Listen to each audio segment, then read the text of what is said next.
parti. Bonjour chers internautes, bienvenue à la Douce TV, votre chaîne, la chaîne où nous exploitons beaucoup de thèmes. Nous avons beaucoup de diversité dans notre chaîne. Nous parlons sexualité, nous parlons religion, nous donnons les informations culturelles, nous parlons politique, nous parlons des faits des sociétés. Alors aujourd'hui, nous avons voulu s'attarder sur quelques faits des sociétés. Comme vous le savez, nous sommes des humains. Dans la vie, nous croisons beaucoup de gens, il nous arrive beaucoup de choses spirituelles que nous n'arrivons pas à comprendre, que nous n'arrivons pas à maîtriser, parce que nous n'avons pas l'œil de voir ce qui est derrière, ce qui se passe après minuit. Ce qui est spirituel n'est que perçu ou vu par ceux qui sont spirituels, mais les choses physiques, nous avons cette facilité de le voir, de les cerner, mais les spirituels, ça reste un domaine un peu compliqué. C'est réservé à certaines catégories de personnes qui ont cette grâce-là de comprendre les choses spirituelles. Alors, comme vous savez, dans notre société, beaucoup de gens se plaignent de beaucoup de choses. Aujourd'hui, nous remarquons que quelqu'un peut aller quelque part, tu dis, bon, j'ai mon boulot, je dois trouver une maison, tu aménages dans une maison, mais depuis que tu es dans cette maison, tu ne trouves pas de solution, les choses ne marchent pas. Tout ce que tu fais, ça ne donne pas. Tu te poses des questions, tu dis, mais Seigneur, qu'est-ce qui ne va pas avec moi? Tu avais un boulot, le boulot est fini, tu avais une femme, il y a le divorce, on ne t'appelle pas, on ne te contacte pas, rien ne marche. Tu te demandes, mais la maison où je suis, tu vois des choses bizarres dans la maison et ça fait à ce que les choses ne marchent pas. On se pose tant de questions. Qu'est-ce qu'il faut faire dans le pareil cas? Qu'est-ce qu'il faut faire pour changer cette situation? Parfois, on est là, on se voit, on est bloqué dans notre vie. On n'arrive pas à joindre le bout, on ne sait pas qu'est-ce qu'il faut faire. On se dit que non, il faut que je me purifie, mais les choses ne vont pas, les choses ne vont pas dans ma vie. Qu'est-ce qui se passe? On se pose beaucoup de questions parce que nous ne savons pas cerner le spirituel. Alors aujourd'hui, on a voulu un peu inviter quelqu'un qui est spécialiste dans cette matière. Il va se présenter parce qu'on veut vraiment savoir comment les choses là se passent, comment se protéger des mauvais sorts, comment chasser un sorcier, comment les choses là arrivent. Donc il y a beaucoup de choses qui nous dérangent, que quand je parle, vous me comprenez directement, vous comprenez déjà de quoi je veux parler, parce que c'est le cas de beaucoup de fans, beaucoup d'internautes, excusez-moi si je me répète. Donc j'ai voulu vraiment qu'on réfléchisse sur ça, qu'on essaie un peu de comprendre, parce qu'aujourd'hui dans nos églises, on nous dit que non, la tradition c'est mauvais, la tradition c'est un péché, la coutume et tout ça, alors que nos ancêtres, ce n'est que ça qu'ils ont utilisé pour réussir, pour vivre, parce qu'à l'époque, il n'y avait pas de religion, Jésus n'était pas encore arrivé, il n'y avait pas tous ces pasteurs que nous voyons aujourd'hui. Est-ce que tout cela est tellement péché, tout cela est mauvais? On a voulu quand même parler de ça, on a invité quelqu'un qui peut nous aider, Monsieur Ebenezer. Il va se présenter et ensuite on va entrer dans le vif de notre sujet. Bonjour Monsieur Ebenezer. Bonjour madame. Vous allez bien? C'est bien. Ok, bienvenue dans cette émission, dans notre chaîne La Douce TV. En tout cas, je sais que beaucoup d'internautes seront contents parce que beaucoup ont demandé à ce qu'on fasse des émissions en français pour la compréhension de tout le monde. Mais j'aimerais que vous vous présentez auprès des gens qui nous suivent présentement. Oui, moi c'est Ebenezer. Comme tu as su le dire, c'est même biblique. Dans 1 Samuel 7, verset 12, Ebenezer, en hébreu qui veut dire la pierre du secours. Oui. Je suis traditionnaliste.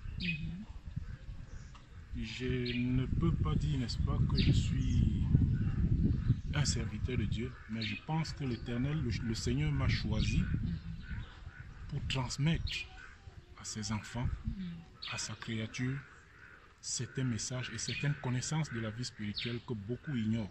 Et surtout, amener les gens à comprendre la relation qu'il y a entre les défunts et les vivants. Qu'on ne nous fasse pas croire que ceux qui sont morts sont morts. Parce qu'on nous fait souvent, on a l'habitude de nous apprendre dans nos églises que les morts sont morts. Tantôt, il faut couper les liens lorsqu'il y a des problèmes. Non. Ma mission sur Terre, c'est d'apprendre aux êtres vivants qu'en réalité, ceux qui sont de l'autre côté du mur, ceux qui sont morts sont juste de l'autre côté du mur et ne sont réellement pas partis. Ils ont juste traversé un mur. Et c'est ceux-là même qui sont souvent mieux placés pour défendre nos causes, pour défendre nos problèmes auprès de l'Éternel. Merci. D'accord. Merci. Alors, on va vraiment s'attarder à ça, M. Ebenezer, parce que vous avez si bien dit, vous êtes bien présenté. Nous sommes chrétiens. À l'église, on nous dit que les morts sont morts. le mort, quand quelqu'un meurt, il attend le dernier jour pour la résurrection. Bon, quand vous dites qu'il faut qu'il y ait une relation entre le défunt et le vivant, vous ne contredisez pas la Bible. La relation là, ça se passe comment? Parce que quelqu'un qui meurt, comme on dit, n'entend pas, ne comprend rien, ne peut pas agir. Alors, quelle relation nous devons avoir avec quelqu'un qui ne peut pas agir dans notre vie? Il est déjà enterré, il est fini. Bon, en réalité, dire qu'il ne peut pas agir, je dirais que c'est faux. Sans être pasteur, sans, n'est-ce pas, offenser les serviteurs de Dieu, n'est-ce pas, de façon biblique, je pense tout simplement, et je les reproche un peu sur le fait qu'ils ignorent, ou encore ils ne veulent pas, n'est-ce pas, expliquer aux fidèles qu'ils ont en face d'eux quelle est la relation qu'il y a entre le monde des vivants, le monde traditionnel et la Bible. Il y a beaucoup de choses dans la Bible, beaucoup de passages bibliques qui nous amènent à comprendre qu'en réalité, nous devons garder la relation avec ceux qui sont de l'autre côté du mur. En réalité, la mort, ce n'est qu'un passage du vivant, c'est-à-dire du monde dialectique pour le monde céleste. Un monde, n'est-ce pas, ou un monde de perfection. C'est un peu comme ça que je peux expliquer cela. Alors, nous remarquons ceci. Dans chaque tradition, dans chaque pays, ils ont leurs traditions, ils ont leurs coutumes et tout ça, tout ça. Tu vois, quand quelqu'un gagne l'argent, il a une promotion, on a l'habitude tu ouvres la boisson, tu verses un peu sur le sol, tu dis que notre premier ancêtre. Alors, quelle est l'importance des ancêtres dans notre vie? Pourquoi un homme, en fait, je veux savoir l'utilité. Qu'est-ce que ça nous rapporte en parlant avec les morts? Quel est le bénéfice dans tout ça? En fait, on utilise le mot mort tout simplement parce que la personne a coupé, son souffle de vie s'est arrêté. Moi, je parlerai beaucoup plus d'esprit. Donc, dans son esprit est vivant. Oui. Et ce qu'on appelle ancêtre, ce que nous avons l'habitude d'appeler ancêtre, c'est juste quelqu'un qui a traversé le monde vivant, le monde dialectique ou le monde céleste.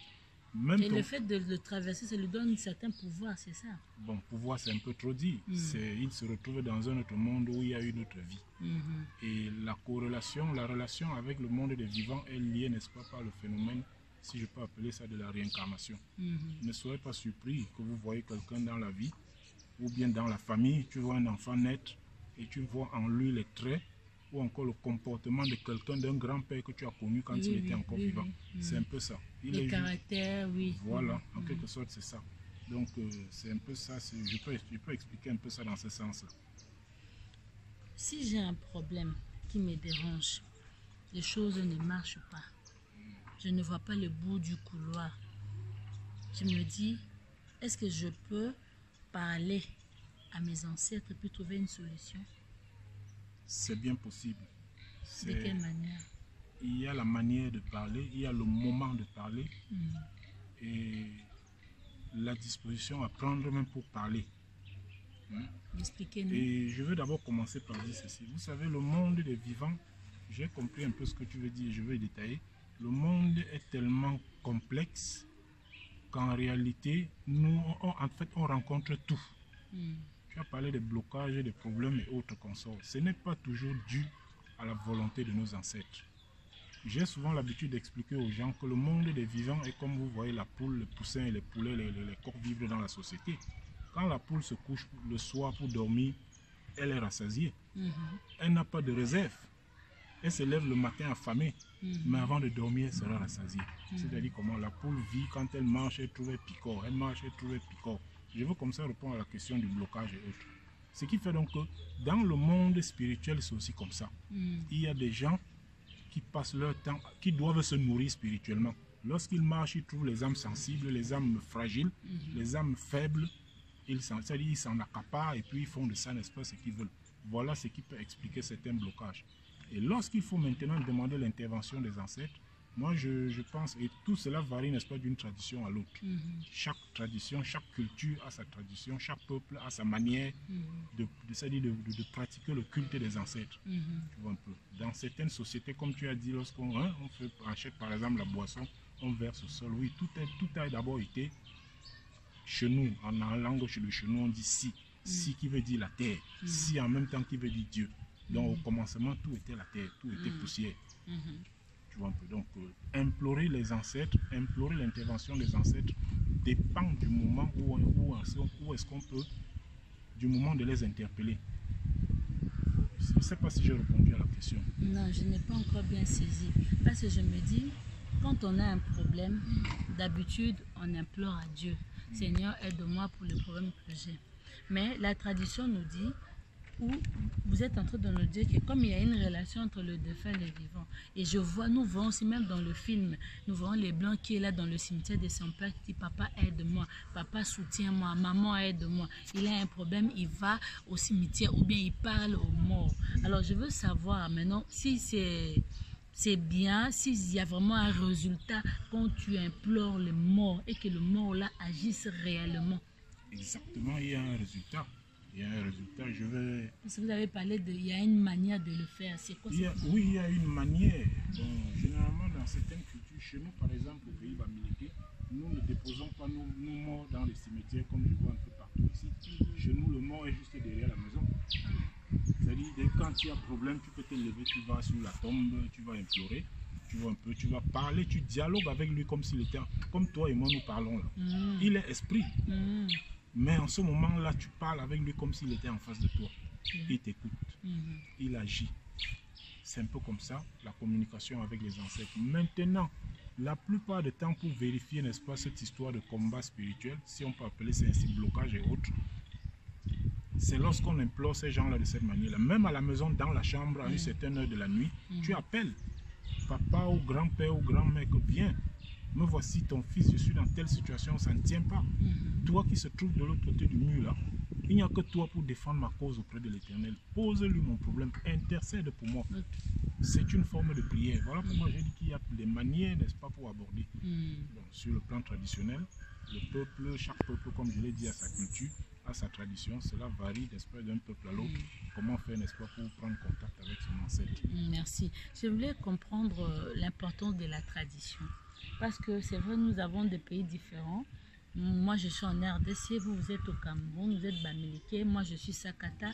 Et nous qui sommes nés à la cité, en ville, qui ne sont pas nés au village, nous avons du mal à connaître l'importance de la tradition, la coutume, comme on dit. Alors, c'est quoi l'importance de la tradition? Qu'est-ce qu'il faut suivre? Ça amène à quoi? Ça aboutit à quoi dessous la tradition? Parce que j'ai des amis camerounais qui parfois disent que je dois rentrer au Cameroun faire la tradition. Si mes choses ne marchent pas, j'ai 1000 ans, je dois faire la tradition. C'est comme si c'est une dette morale, c'est une obligation, ou bien on t'impose de faire la tradition. La tradition là même, c'est quoi juste? S'il faut répondre à ça, c'est un peu vague. C'est un peu... J'essaie de nous expliquer simplement. C'est en quelque sorte, comme dit souvent Alain Foucault dans son émission Archives d'Afrique, un peuple sans culture, un peuple sans culture est un peuple sans âme, un truc de ce genre. Dans la tradition, ici, je ne sais pas comment expliquer cela. C'est une manière, c'est une pratique tout simplement culturelle qui nous permet de garder, n'est-ce pas, le lien avec notre histoire, avec notre passé. Moi, c'est un peu comme ça que je peux expliquer, n'est-ce pas, ce que c'est que la tradition. Et dans la tradition, ça englobe quoi? Parce qu'il faut quand il faut dire que je vais dans mon pays faire la tradition, on doit te cisailler, tu dois faire les aumônes, tu dois tuer les chèvres, tu fais quoi, les offrandes, les sacrifices, qu'est-ce qui se passe? Très bonne question. Le cisailler, là, c'est un peu trop dit. S'il faut, n'est-ce pas, répondre à ta question de façon biblique, même dans la Bible, nous avons connu l'Holocauste, nous avons connu les offrandes. Ce qui fait que lorsqu'on va dans la Bible, on nous parle de l'Holocauste, on nous parle, n'est-ce pas, des offrandes et autres. Au village aussi, ça se passe, mais de façon traditionnelle. Oui. Donc tu achètes la chèvre. Tout dépend des problèmes que tu peux avoir, tout dépend, n'est-ce pas, du poids de tes situations. Ce n'est pas forcément la chèvre, ça peut être la poule, ça peut être le bœuf aussi, ça dépend aussi de tes moyens. Et de ce que, n'est-ce pas, tu es allé faire. Ça, c'est un peu comme ça que je peux expliquer la chose. Donc, tu as un problème, tu vas chez tes ancêtres, tu vas chez un féticheur, tu vas chez qui exactement? Non, pas forcément féticheur. Quand tu as un problème, généralement, il faut te rabattre vers tes ancêtres. Tu leur demandes tout simplement tu leur poses ton problème. Et ils vont te répondre, Dieu nous parle d'une manière ou d'une autre. À une certaine époque, il parlait directement aux hommes. Mais aujourd'hui, il nous parle par la voix des hommes, soit par la voix de la bouche d'un homme, soit par les songes, soit par la bouche des tout petits enfants. Comme pour dire, quand tu poses ton problème, Dieu aura 1000 manières. C'est lui qui sait le chemin par lequel il va passer pour te répondre, pour te donner ton message. Il peut utiliser un humain, ce qu'on va appeler aujourd'hui les hommes de Dieu, pour te donner, n'est-ce pas, la quinquétance de tes problèmes. Et partant de là, tu sauras de quoi il s'agit. Mais tout ça, ce sont les réponses de l'Éternel. D'accord. En tout cas, Monsieur Ebenezer, nous allons petit à petit vers la fin de notre premier sujet, qui est, on voulait comprendre un peu l'importance de la tradition, parce que et le lien qu'il y a entre le mort et les vivants, parce que beaucoup, la Bible, il y a beaucoup de choses dans cette même Bible-là que nous lisons, où les pasteurs, où chacun interprète ça à sa manière. Alors moi, j'aimerais que vous donniez un mot de la fin, expliquer un peu à tous ces gens-là qui pensent peut-être que la tradition n'est pas bonne, ou peut-être qu'il n'y a aucun lien, il n'y a aucun rapport entre le mort et les vivants. Votre dernier message pour conclure quand même notre sujet. Oui, bon, je veux tout simplement déplorer la situation selon laquelle les hommes, soi-disant hommes de Dieu, font croire aux gens, n'est-ce pas, que la tradition n'a pas d'importance. Un peu. Je ne peux pas cautionner cela. Et la relation entre le mort et le vivant. Non, non. Vous avez votre père, vous avez votre mère, vos géniteurs qui vous ont donné la vie. Aujourd'hui, ils sont bien parce qu'ils sont vivants. Dès qu'ils ferment les yeux, vous allez les jeter au cimetière. Si je peux dire ça ainsi, les abandonner, ça n'a pas de sens. Ça n'a vraiment pas de sens. La relation doit rester comme s'ils étaient vivants. Parce qu'en réalité, ce sont ceux-là qui sont de l'autre côté du mur, qui connaissent mieux nos problèmes et qui sont mieux placés pour les défendre auprès de l'Éternel. Moi, quelquefois, je les appelle même notre Jésus. Quand on implore Jésus, là, les hommes de Dieu parlent de Jésus. En réalité, pour moi, Jésus, ce sont nos parents là qui sont de l'autre côté là. Donc, ils ne sont réellement pas morts. Vous entendez quelqu'un vous dire les morts ne sont pas morts. Effectivement, ils ne sont pas morts. Ils sont juste passés du monde dialectique pour le monde céleste. C'est un peu ça. D'accord. Merci, chers internautes. Vous avez bien compris le message de M. Ebenezer. En tout cas, c'est à vous de considérer tout ce qu'on a dit. Chacun va prendre selon son bon sens, en tout cas. Moi, je vous dis merci de nous avoir suivis. On va se retrouver pour un autre sujet avec toujours M. Ebenezer parce que nous avons vraiment beaucoup à dire. Merci beaucoup.